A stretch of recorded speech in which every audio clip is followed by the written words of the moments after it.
की पावन बेला में जब बाबा नंद के घर पहुंचे तो नंद राय ने बड़ा ही स्वागत पूर्वक अक्रूर जी को रथ में से उतारा और पूछने लगे, हे भैया अक्रूर, आज ये सूर्य पूरब से पश्चिम में उदय कैसे हो गए?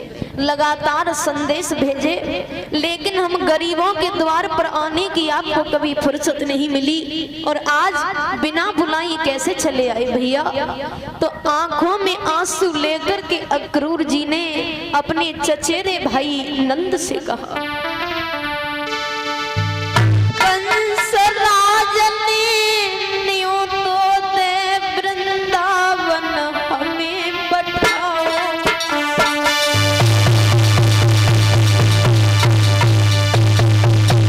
भैया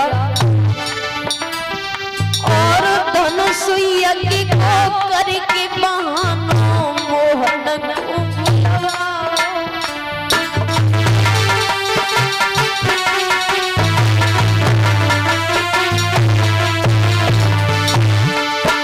महाराज सुनत किन छाती फट गई है और नंद राय की वृंदावन में हिलती बन गई है। भैया घुटन में सरदे की नंद आंगन में रोवत है। हाय हाय घुटन में सरदे की बाबा आंगन में रोवत है। अब तो घुटन में सरदे की नंद आंगन में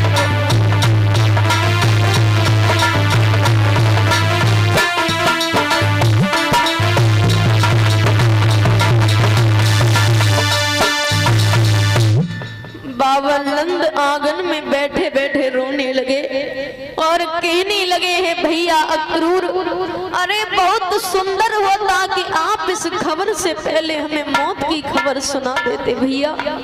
ये वृंदावन में धन दौलत जितनी है अक्रूर जी, आप कंस को दिलवा दो लेकिन मेरे बच्चों को मथुरा ले जाने की बात मत करो। बाबा नंद आंगन में बैठे बैठे रो रहे हैं और धर्मैया यशोदा को जब ये पता लगा कि अक्रूर जी मथुरा धाम से कन्हैया बलराम को बुलाने के लिए आए हैं, यदि कान्हा वृंदावन से मथुरा को जाएगो तो राजा कंस उन्हें जिंदा ना छोड़ेगो।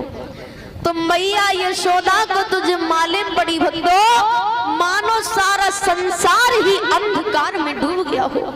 पेट को पकड़ करके आंगन में दुखिया बैठ गई और छाती पीट पीट करके मैया यशोदा रोने लगी। सुनी कंस की बात बिकल भो गात के भो सना को और मानो पेट में मारी छुरी है रे के हुई गो आए गम।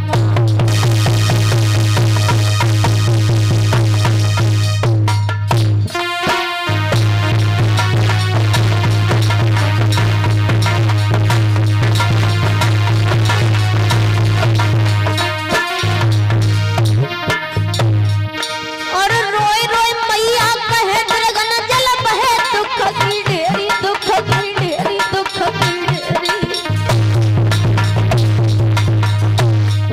मुझसे रूठ रहे जगदीश रे नजरी लई प्रभु ने फेरी। मुझसे रूठ रहे जगदीश रे नजरी लई प्रभु ने।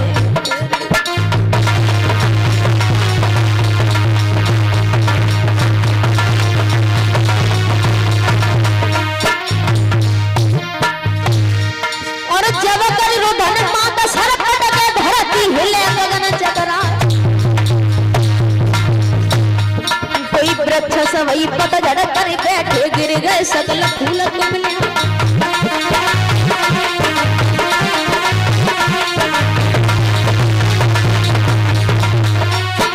और बाल देश के मित्र सने सबैया रहे बछारे खाए। और शोक सुत नगरिया में उमगो गमती वही है बदान।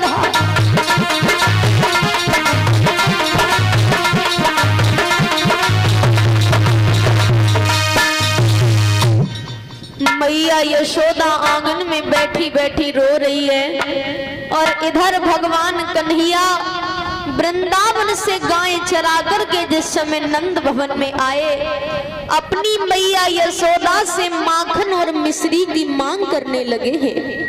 और भगवान को जब ये पता लगा है, और ये केशव देव कोसमा से आए हुए हैं, 201 रुपए से सम्मान कर रहे हैं, भगवान इनके घर में सुख शांति बनाए रखे, इनके हाथ सदैव धर्म की तरफ बढ़ते रहे।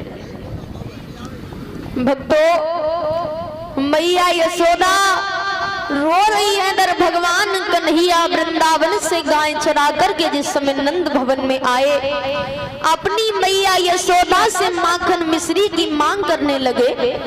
और भगवान को जब ये पता लगा है कि अक्रूर जी मथुरा धाम से मुझे बुलाने के लिए आए हैं, तो भगवान कन्हैया बलराम जाकर के अक्रूर जी के पास में बैठ गए। बलराम जी पूछने लगे, कहिए चाचा श्री सब कुशल तो है? तो भगवान कन्हैया बोले, दाऊ हमें आपकी बात अच्छी नहीं लगी। क्यों? क्योंकि चाचा तो इतनी दूर से चल कर के आए और आपने इन्हें ये भी नहीं पूछा कि ये भूखे हैं या प्यासे हैं। और भैया ये सत्य बात है कि आपके द्वार पर अतिथि मित्र या रिश्तेदार कोई भी आपके द्वार पर आए तो पहले उसे भोजन का प्रश्न करो। भगवान कन्हैया ने अक्रूर जी को भोजन कराया, बाद में कुशल प्रश्न किया है कि कहिए चाचा श्री, मेरी मैया देवकी, मेरे पिता वसुदेव कुशल से तो रहते हैं, आपका चित्त तो प्रश्न है उस पापी कंस के राज्य में आप जीवन कैसे व्यतीत करते हैं?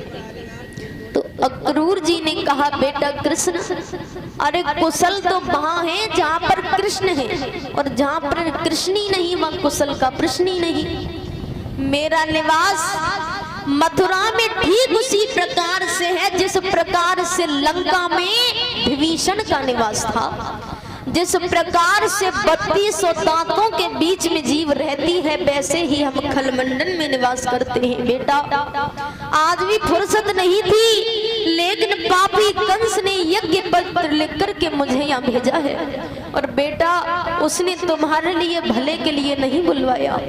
भाइयों, ये दुखद समाचार पूरे वृंदावन में फैल गया कि कल भगवान कन्हैया अक्रूर जी के साथ रथ में बैठ करके मथुरा चले जाएंगे।